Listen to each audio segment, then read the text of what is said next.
برکت والا طالب علم، یہ نہ سمجھیں کہ یہ صرف طلباء کے لیے نصیحت ہے، میں بھی طالب علم ہوں۔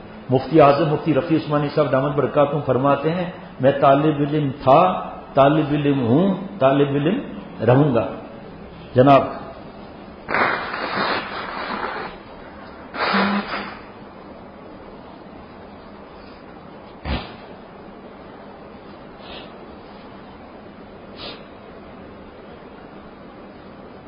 آخری نصیحت، ادب آ گیا نا، ادب کی اور بھی باتیں بہت حضرت نے ہمیں سکھائی ہے۔ ادب کیا ہے؟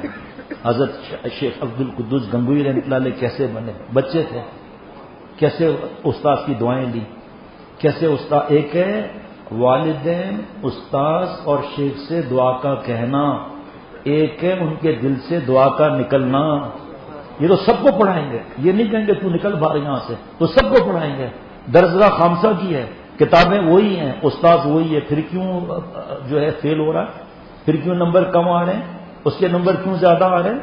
اصل تقویٰ کی فکر کریں گے یا یادداشت خود تیز ہو جائے گی، بہت تیز ہو جائے گی یادداشت۔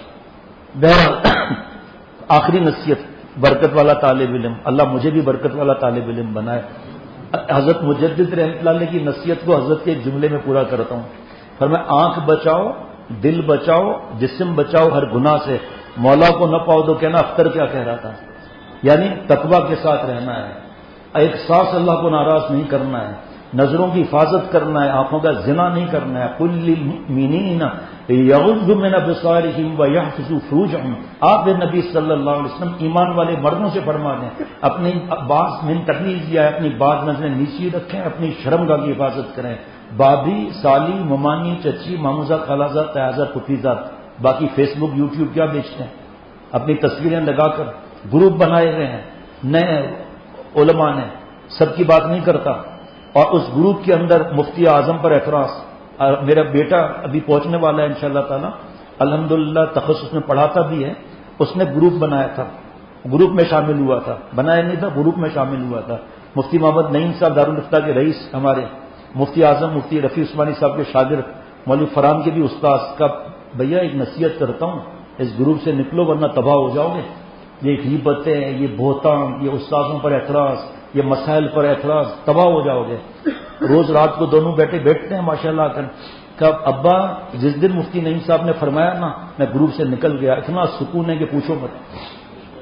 اپنے اکابر پر اعتراض، تصویریں الگ، خاندان کی عورتوں کی تصویریں الگ، یہ بارود کا ڈھیر ہے، بارود کا ڈھیر۔ حضرت شیخ الاسلام دامت برکاتہم فرماتے ہیں، اس آواز میرے پاس موجود ہے، فرمایا اس اسمارٹ فون کو بیچ دو، ہماری ایک غلطی ہمیں دوزخ میں لے جانے کے لیے کافی ہے۔ میں جانتا ہوں اس میں فائدے ہیں لیکن نقصانات زیادہ ہیں، اور شریعت کا مسئلہ ہے دفع مضرت مقدم میں جلب منفعت پر، یہ ہمیں تباہی کی طرف لے جانے والی موبائل ہے، یہ بات نہیں مانیں گے، نعوذ باللہ، اللہ معاف فرمائے، اعتراض فوراً کر دیں گے، یہ بھی تو تصویر ہے، اور بھائی تیرا میرا کیا واسطہ اس چیزوں سے، وہ بڑے ہیں ان کو کی ذمہ داریاں ہیں، کیا معاملہ ہے، ہمارا کیا واسطہ ان کے بارے میں بات کرنا۔ ناظر مفتی عبدالرؤف غزنوی صاحب دامت برکاتہم بنوری ڈام کے استاد، بڑی تفصیل ہے، فرمایا کہ میں نیٹ کے فائدے کو مانتا ہوں لیکن مجھے تیرنا نہیں آتا، میں نیٹ اور اسمارٹ فون کے دریا میں چھلانگ لگا کر، سمندر میں چھلانگ لگا کر بے رحم موجوں میں مرنا نہیں چاہتا، میں مگرمچھ کی خوراک نہیں بننا چاہتا، میں ہو سکتا ہے واپس نہ آؤں، میرے پاس اسمارٹ فون مہنگا ہے، ہدیہ میں نے کھولا نہیں، میرے پاس لیپ ٹاپ ہے مہنگا، میں نے کھولا نہیں، میں مانتا ہوں لیکن مجھے اپنے پر اعتماد نہیں ہے۔ پھر نقصانات گنائے، وقت کا ضائع، حدیث پاک میں ہے کہ جنت میں جنتیوں کو ان لمحات پر بھی حسرت ہوگی جو غفلت میں گزرے، یہاں گناہ کا ذکر کہاں ہے؟ اور اس پر پھر ویڈیو گیم میں بلڈ سرکولیشن کیسی ہوگی، دماغ پر بوجھ کیسا ہوگا، ہارٹ بیٹ کیسی ہوگی، ہاضمہ کیسا ہوگا، وقت کا ضائع کتنا ہوگا، ماں کی بات مانے گا، باپ کے سر میں تیل لگائے گا، استاد کی پیر دبائے گا، یہ تو اس کا دماغ تو ویڈیو گیم میں چل رہا ہے، اللہ معاف فرمائے۔ سنا ہے خانقاہوں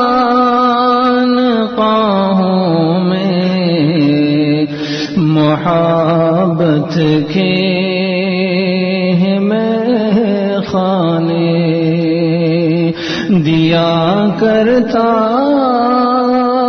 ہے ساقی عاشقوں کو جام